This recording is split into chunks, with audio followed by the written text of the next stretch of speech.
What's up, guys? Yes, this is a very, very delayed review for Joker, and I know that most of the conversations around this film have happened already, so I'm very late. But I still want to get my thoughts out, because this was a film that everyone was talking about when it was out. Everyone was talking about how it was causing violence and controversy and riots, and it was this whole big thing, and everyone was talking about Joker. And I saw it on its opening day, and I wanted to review it and talk about it, but I didn't for some reason. But now I am. So yeah, let's talk about Joker. This film made over $1 billion. That's crazy. It wasn't supposed to have a sequel, but a sequel is almost definitely happening. So let's talk about Joaquin Phoenix, who's playing the Joker. He is fantastic. He is absolutely what carries this film. He's basically in every scene, and he carries every single second of every single frame that he's in with his physicality. His physicality and his mannerisms and the way that he crafts this character, it's insane. The amount of weight that he lost, it just adds to his character. You see, he's basically all bones, and it's just, when you first see him shirtless, it's just such a really weird and disgusting sight to see. But that's just how dedicated Joaquin Phoenix was to this role. And it was just so fascinating and exciting just to watch an actor be a fantastic actor. That's what was so thrilling about it, and just watching how he crafts these mannerisms and just puts this character of Arthur Fleck together, and how he reacts to all these different situations that happens to him, and how you can just see in his eyes and in his actions how every little thing that happens just pushes him one step closer to becoming the Joker. It's just fantastic acting, and even if you're not a comic book fan or a Joker fan, you can just watch it just to appreciate great screen acting. And take away everything else in this film, Joaquin Phoenix would still make it watchable. It's good. The film is a great film. Well, not great film. The film works. The film is watchable because Joaquin Phoenix makes it watchable. So that's Joaquin Phoenix. Let's talk about the rest of the film. I loved the cinematography and production design. Gotham City in this film feels alive, and it feels like a living, breathing city. You really get the atmosphere and the grittiness. I actually feel you get a sense and a feel for Gotham more than you did in Christopher Nolan's Dark Knight trilogy.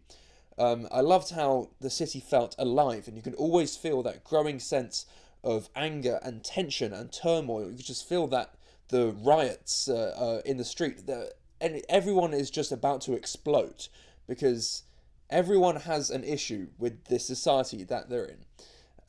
And that grittiness and the vibe are just really cool. I loved that whole 70s taxi driver Martin Scorsese film aesthetic. And lots of people said that this film ripped off Taxi Driver. Yeah, there are a few scenes that are very Taxi Driver-esque, and those are some of the flaws that I have with the film. It is somewhat derivative of those classic crime dramas. However, it does also tell a story of its own. It is very much its own thing. And I love the fact that this is essentially just a character drama. This is a character study disguised as a comic book film.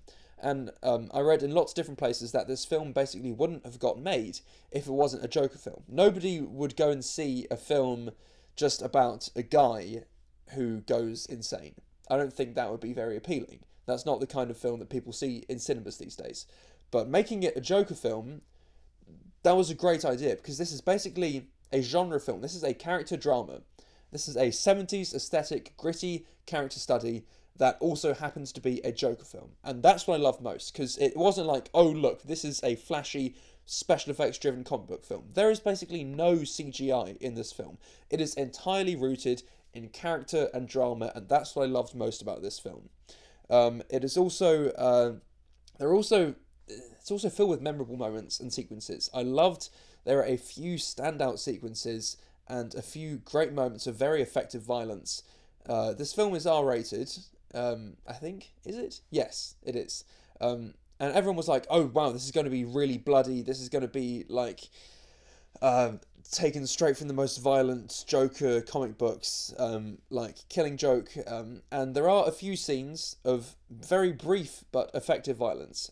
And I thought that if the film had been filled with violence all the way through, it wouldn't have been nearly as effective. But It's those crucial scenes of violence where he lashes out at people. Since they're so few and far between, when they happen, they're even more effective. And each of those scenes are great character scenes because they push him one step closer to him finally donning his clown mask and makeup and hair and everything and becoming the Joker. So the violence is very well handled.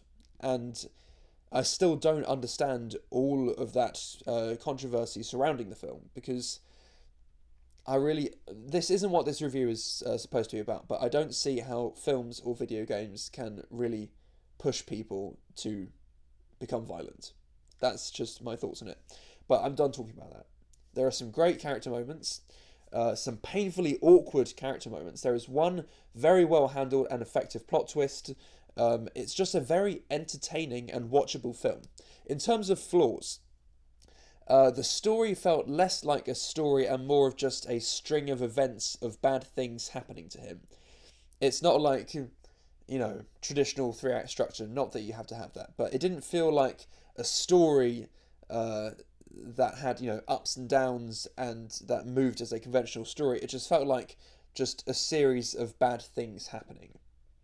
And some of you might be thinking that that's not much of a flaw, but that's what stood out to me while I was watching it.